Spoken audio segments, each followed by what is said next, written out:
नमस्कार दोस्तों, मैं आपका दोस्त जी आर चौधरी। आज की इस वीडियो में हम पढ़ेंगे 28 जनवरी को इतिहास में घटित प्रमुख घटनाएं। भारत का उच्चतम न्यायालय यानी सुप्रीम कोर्ट। स्थापना की बात की जाए तो 1 अक्टूबर 1937 को स्थापना हुई थी भारतीय संघीय न्यायालय के रूप में। किसके रूप में हुई थी? संघीय न्यायालय के रूप में। यदि पूछा जाए भारत के उच्चतम न्यायालय के रूप में सुप्रीम कोर्ट की स्थापना कब हुई थी उच्चतम न्यायालय के रूप में? यह हुई थी 28 जनवरी 1950 को संसद भवन के यानी चैम्बर ऑफ प्रिंसेस यानी नरेंद्र मंडल में स्थापना हुई थी। अब दोस्तों, बैठक कब शुरू हुई? बैठक शुरू हुई थी आपके नरेंद्र मंडल में। ये शुरू हुई थी 28 जनवरी 1950 के दिन। अब दोस्तों, 1937 से 1950 तक भारत का संघीय न्यायालय है वो अपनी बैठकें कहाँ आयोजित करता था? यानी नरेंद्र मंडल में। किस रूप में? संघीय न्यायालय के रूप में। और उच्चतम न्यायालय के रूप में है बैठकें आयोजित कब शुरू हुई थी? 1950 से 1958 तक है वो उच्चतम न्यायालय के रूप में बैठकें हैं चैम्बर ऑफ प्रिंसेस में होती थी। लेकिन 1958 के बाद ये बैठकें कहाँ पे होने लगी? तिलक मार्ग, नई दिल्ली, दिल्ली में, जो पर अभी वर्तमान में सुप्रीम कोर्ट स्थित है, याद रखेंगे।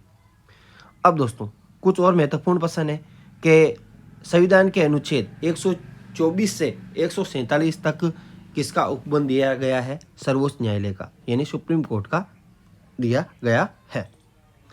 अब दोस्तों, न्यायाधीशों की संख्या का निर्धारण कौन करता है? संसद करती है। वर्तमान में न्यायाधीशों की संख्या कितनी है? एक तो मुख्य न्यायाधीश और 3 अन्य यानी कुल 34 है। नियुक्ति कौन करता है? राष्ट्रपति करता है। मुख्य न्यायाधीश की नियुक्ति राष्ट्रपति करता है और अन्य न्यायाधीशों की नियुक्ति भी राष्ट्रपति करता है। लेकिन अन्य न्यायाधीशों की नियुक्ति करने के लिए राष्ट्रपति है वो मुख्य न्यायाधीश से सलाह लेता है। शपथ कौन दिलाता है? राष्ट्रपति दिलाता है। कार्यकाल 65 वर्ष और पद से हटाने का अधिकार दुर्व्यवहार व असमर्थता के सिद्ध होने पर संसद द्वारा 2/3 बहुमत का प्रस्ताव पारित करके राष्ट्रपति है वो हटा सकता है। वेतनमान, यदि वेतन की बात की जाए, मुख्य न्यायाधीश को 2,80,000 रुपये मिलते हैं प्रतिमाह और अन्य न्यायाधीश को 2.5 लाख रुपये मिलते हैं। अनुच्छेद 143 के अंतर्गत राष्ट्रपति किसी भी सार्वजनिक महत्व के प्रश्न पर उच्चतम न्यायालय से परामर्श मांग सकता है, याद रखेंगे। 143 में दे रखा है कि राष्ट्रपति है कोई सार्वजनिक महत्व के प्रश्न पर है वो उच्चतम न्यायालय से परामर्श मांग सकता है। भारत के मुख्य न्यायाधीश प्रथम कौन थे? हीरालाल जे कानिया। उच्चतम न्यायालय की प्रथम महिला न्यायाधीश कौन बनी थी? 1987 में फातिमा बीबी बनी थी, याद रखेंगे। और दोस्तों, वर्तमान में यदि न्यायाधीश की बात की जाए 50वें नंबर की कौन है? धनंजय यशवंत चंद्रचूड़ हैं। दोस्तों, पदों की संख्या वर्तमान में 34 है, लेकिन संविधान जब हमारा संघीय न्यायालय स्थापित हुआ उस समय कितनी थी? 8 थी। 7 तो न्यायाधीश, 1 मुख्य न्यायाधीश हुआ करता था, याद रखेंगे। और कुछ महत्वपूर्ण प्रश्न है तो सुप्रीम कोर्ट के फर्स्ट दलित मुख्य न्यायाधीश कौन थे? के.जी. बालकृष्णन। सर्वाधिक समय तक सुप्रीम कोर्ट के मुख्य न्यायाधीश वाई.वी. चंद्रचूड़ 16वें नंबर के थे। सबसे कम समय के लिए के.एन. सिंह रहे थे। योग्यताएं क्या होनी चाहिए? व्यक्ति भारत का नागरिक हो, कम से कम 5 साल के लिए उच्च न्यायालय का न्यायाधीश या 2 से अधिक न्यायालयों में लगातार कम से कम 5 वर्ष तक न्यायाधीश के रूप में कार्य कर चुका हो। किसी उच्च न्यायालय या न्यायालय में लगातार 10 वर्ष तक अधिवक्ता रहना जरूरी है। वे राष्ट्रपति यानी वे व्यक्ति जो जिसे न्यायाधीश नियुक्त किया जाना है, राष्ट्रपति की राय में क्या हो? एक अच्छा विधिवेत्ता होना चाहिए। और दोस्तों, एक और क्वेश्चन है कि उच्चतम न्यायालय के तदर्थ न्यायाधीश के रूप में नियुक्ति का प्रावधान कौन से अनुच्छेद में है? यह आपको कमेंट बॉक्स में जरूर बताना है। न्यायाधीश का कार्यकाल की बात की जाए तो 65 वर्ष की आयु। अब दोस्तों, लाला लाजपत राय के बारे में।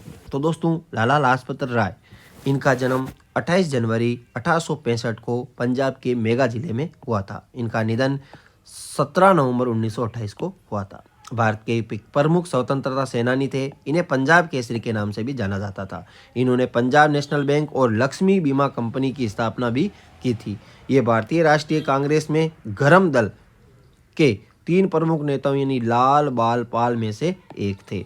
1928 में इन्होंने साइमन कमीशन के विरोध में एक प्रदर्शन में हिस्सा लिया जिसमें लाठीचार्ज के दौरान ये बुरी तरह घायल हो गए और 17 नवंबर 1928 को लाहौर में इनकी क्या हो गई? मृत्यु हो गई थी। 30 अक्टूबर 1928 को इन्होंने लाहौर में साइमन कमीशन के विरोध में आयोजित एक विशाल प्रदर्शनी में हिस्सा लिया, जिसके दौरान लाठीचार्ज में ये बुरी तरह घायल हो गए थे। उस समय उन्होंने कहा था कि इनके मुंह से निकला, मेरे शरीर पर पड़ी एक एक लाठी ब्रिटिश सरकार के ताबूत में एक कील का काम करेगी। और वही हुआ भी। लालाजी के बलिदान के 20 साल के भीतर ही ब्रिटिश साम्राज्य का सूर्यास्त हो गया था। 17 नवंबर 1928 को इन्हीं चोटों की वजह से इनका लाहौर में क्या हो गया, देहांत हो गया। लालाजी की मौत का बदला है वो। लालाजी की मौत से सारा देश उत्तेजित हो उठा। चंद्रशेखर आजाद, भगत सिंह, राजगुरु, सुखदेव, अन्य क्रांतिकारियों ने लालाजी पर जानलेवा लाठीचार्ज का बदला लेने का निर्णय लिया।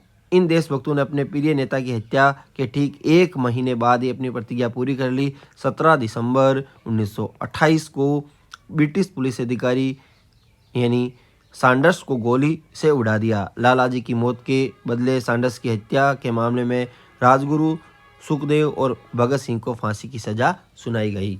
अब दोस्तों इनकी प्रसिद्ध पुस्तकों की बात की जाए, यंग इंडिया और इंग्लैंड का भारत पर ऋण और दुखी अनहैप्पी इंडिया, भारत का राजनीतिक भविष्य, मेरे जीवन की कहानी, आत्मकथा तरुण भारत और द पंजाबी इनकी एक पत्रिका थी। दोस्तों यह जानकारी अच्छी लगी हो तो वीडियो को लाइक एंड शेयर जरूर करें। अगले वीडियो में और कुछ महत्वपूर्ण फैक्ट लेकर आएंगे। Thanks for watching us.